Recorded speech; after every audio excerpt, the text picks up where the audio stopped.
अंतरिक्ष के रहस्य डॉ आरव मेहरा ने कभी सोचा नहीं था कि एक दिन वे अपने ही सवाल से डरने लगेंगे। सवाल सीधा था, क्या हम इस ब्रह्मांड में अकेले हैं? वे SETI प्रोजेक्ट में काम करते थे। काम उबाऊ था।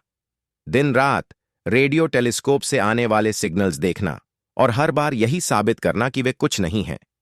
ज्यादातर सिग्नल्स प्राकृतिक होते हैं, कुछ तकनीकी गड़बड़ियां, कुछ पृथ्वी से लौटकर आए शोर। लेकिन उस रात स्क्रीन पर दिख रहा पैटर्न अलग था। सिग्नल 1420 मेगाहर्ट्ज पर था। Hydrogen line. वैज्ञानिक इसे मजाक में कॉस्मिक हाई कहते हैं, क्योंकि अगर कोई सभ्यता संपर्क करना चाहे तो यही सबसे तर्कसंगत फ्रीक्वेंसी है। आरव ने दोबारा चेक किया, फिर तीसरी बार, फिर AI से एनालिसिस करवाया। रिजल्ट वही था। यह प्राकृतिक नहीं था, उसमें अंतराल थे, गणितीय दोहराव, और सबसे अजीब बात, सिग्नल किसी ग्रह की कक्षा से आ रहा था। उस रात आरव घर नहीं गए। फैसला 6 महीने लगे। डेटा की पुष्टि, बहस, शक, डर, आखिरकार अंतर्राष्ट्रीय एजेंसियों ने मान लिया, यह जोखिम उठाया जाना चाहिए। एक मानव मिशन।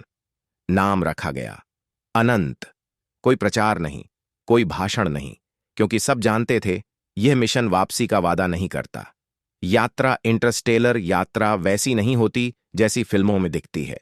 यह धीमी होती है, खामोश होती है और मानसिक रूप से थका देने वाली। समय का हिसाब बदल जाता है। क्रू के लिए 12 साल, पृथ्वी के लिए लगभग 15। आरव को यह सबसे ज्यादा डरावना लगा। वापस लौटकर सब कुछ बदला हुआ मिलेगा। माता पिता बूढ़े, दोस्त शायद जिंदा भी ना हो, लेकिन फिर भी वे गए। रास्ते में अंतरिक्ष सुंदर नहीं होता, वह खाली होता है। कॉस्मिक रेडिएशन कभी कभी चेतावनी दिए बिना बढ़ जाता है। एक बार जहाज का मेडिकल सिस्टम अलर्ट में चला गया।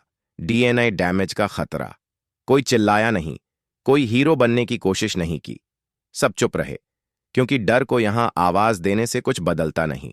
ग्रह X के X-92 जब वे पहुंचे तो निराशा हुई। कोई चमकता शहर नहीं, कोई उड़ती रोशनी नहीं, बस एक ठंडा पत्थरीला ग्रह। लेकिन उपकरण कुछ और कह रहे थे। सिग्नल यहीं से आ रहा था, जमीन के नीचे से, जैसे किसी ने जानबूझकर खुद को छुपा रखा हो। संपर्क कोई आकृति नहीं दिखी, कोई आवाज नहीं आई, लेकिन अचानक आरव को लगा जैसे किसी ने उनके दिमाग के दरवाजे खटखटाए हों। यह शब्द नहीं थे, यह विचार थे, जानकारी। उन्हें समझाया गया वे जीव कभी जैविक थे, लेकिन अब नहीं। उन्होंने शरीर छोड़ दिए थे, क्योंकि शरीर सीमित होता है, बीमार पड़ता है, मर जाता है। अब वे चेतना थे, फैली हुई, बंटी हुई। सच, उन्होंने भविष्य नहीं दिखाया, उन्होंने कोई धमकी नहीं दी, उन्होंने सिर्फ आंकड़े दिखाए कि ब्रह्मांड में जीवन दुर्लभ नहीं है, लेकिन टिके रहना दुर्लभ है।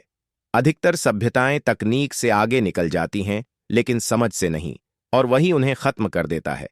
कोई उपहार नहीं, आरव ने पूछा। आप हमें क्या देना चाहते हैं? जवाब सीधा था, कुछ भी नहीं, क्योंकि देने लायक सब कुछ इंसान के पास पहले से है। ऊर्जा के समाधान, बीमारियों का इलाज, पर्यावरण बचाने के तरीके।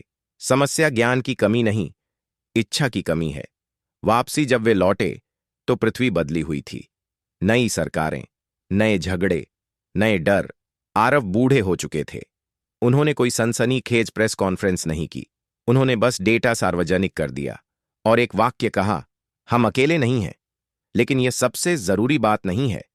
जरूरी यह है कि अगर हम नहीं बदले तो हम ज्यादा समय तक रहेंगे भी नहीं। अंत आज भी वह सिग्नल आता है, कमजोर, स्थिर।